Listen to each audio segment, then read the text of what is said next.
What's going on, everybody? Mortem here, this time bringing you my first impressions for Dying Light the Beast, which released a couple of days ago. I've been a little slow to get to this one, but nonetheless, I've actually been looking forward to it since I initially took a look at a demo that was available during Gamescom, and it felt pretty much straight away more like a sequel to Dying Light 1 in the way that I would have preferred, as opposed to what Dying Light 2 did. Now, as you could probably guess from when this video is going up, I did not receive a review key for this, but I also didn't pay for the game either, and that is because Techland handed it out to the people who owned Dying Light 2's Ultimate Edition, which I did. But to give a sort of overview here at the beginning, I really enjoy both the return of Kyle Crane, the, I would say, great feeling parkour system, the big emphasis on pretty gory, visceral melee combat, and them being more willing to put you in situations that genuinely feel a little dangerous while also bringing back stuff like driving vehicles around. Now, with that in mind, however, I have run into a couple of issues that I think are noteworthy. One is very specific to me, or, a content creator in general. This game really doesn't seem to like my recording software, which has been a little bit annoying, but isn't obviously going to affect many people. The other one is slightly more serious. I've had a problem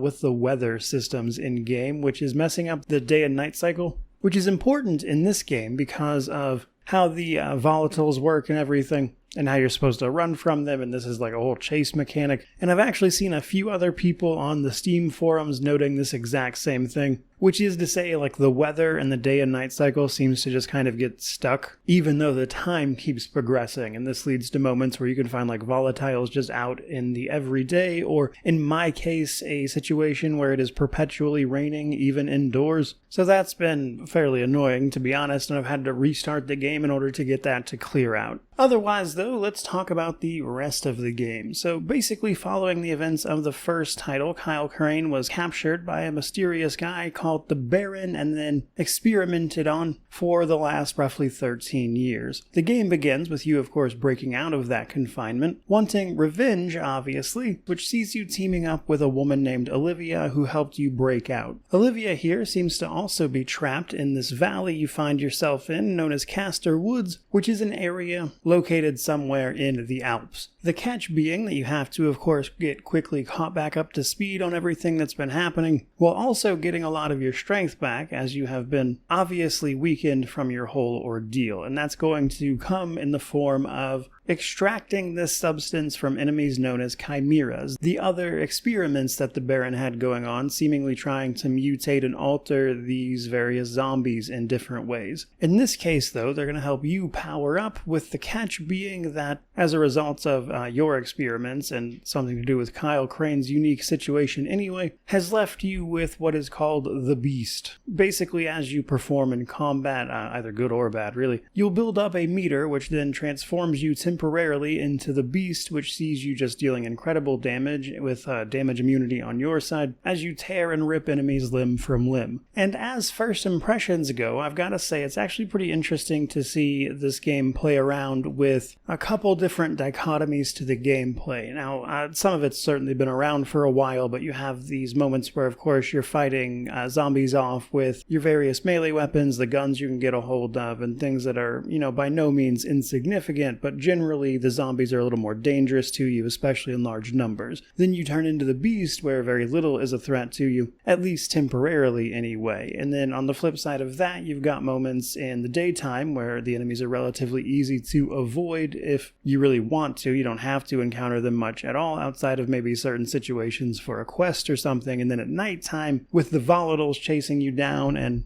again, just beating you out through sheer numbers, you have moments where you actually have to be afraid of something. And it's been fun kind of seeing them lean back into that in full, because while the volatiles can be killed, they are a little more, I would say, dangerous than they felt previously. Although, coincidentally, I will say they are strangely a little easier to kill here than they were in my experience with the demo that I had. Although generally still not really worth the resources, to be honest. Either way, though, killing zombies, completing side quests for the various survivors you find hanging around is going to see you leveling up, which is going to give you skill points to spend on your 3 different skill trees, and then getting that substance from the chimera enemies gives you the resources to upgrade your beast form. making it last longer and be more effective. Though coincidentally, I did notice as I was leveling up that occasionally levels would give you an increase to your parkour efficiency. I'm not exactly sure if that's referring to like the speed at which you move, or is it something else or what. It was a little bit vague, but as you level up, it mentions parkour efficiency, which I thought was a little odd. Speaking of parkour though, it does feel really great here, mostly in the way that they really set up the environment for it. There's just tons of ways to get around, and while parkour's always been pretty central to the series, I just really enjoy how it feels in this game specifically. Though speaking of how things feel, it is really fun to just hop in one of the vehicles you can find around and just start mowing down zombies that way, which is another way that I would say this game gives you even more freedom of movement than you might be expecting, even though the map does seem to be a little on the smaller side. Now, on the combat end of things, what I've really enjoyed is just how honestly kind of gory and over the top it is, some of which I'm actually a little concerned about showing fully on YouTube.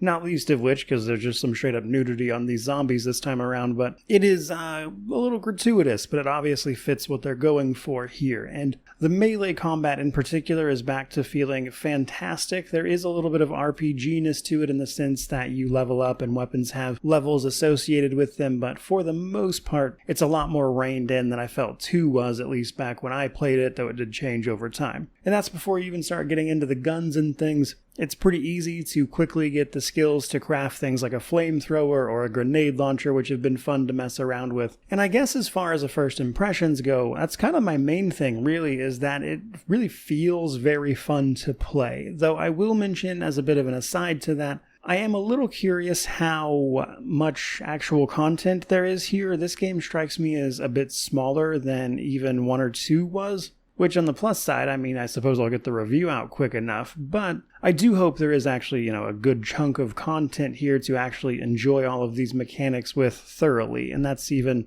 before you start counting stuff like co-op as an example. But for a first impression, that's pretty much where I'm at with it. So far, the game has been really fun to actually play. There's certainly been a few issues. I'm gonna obviously see how prevalent those are over the course of an entire playthrough. The weather thing in particular, I hope, is not something that just happens all the time. And then the other side of that being that I hope it actually feels like a full game, as they are charging a full $60 for it. I hope it doesn't wind up feeling like a DLC size or something, but as first impressions go, mostly enjoying it, just some stuff to know. Which is where I'm going to leave this particular video. So with all of that said, I certainly hope you enjoyed this one. If you're looking forward to the full review, or you just enjoyed this video, by all means, like, comment, subscribe, all that YouTube jazz. But regardless of any of that, truly, just thank you so much for watching. I really do appreciate it. May you wander in wisdom, and have an amazing day.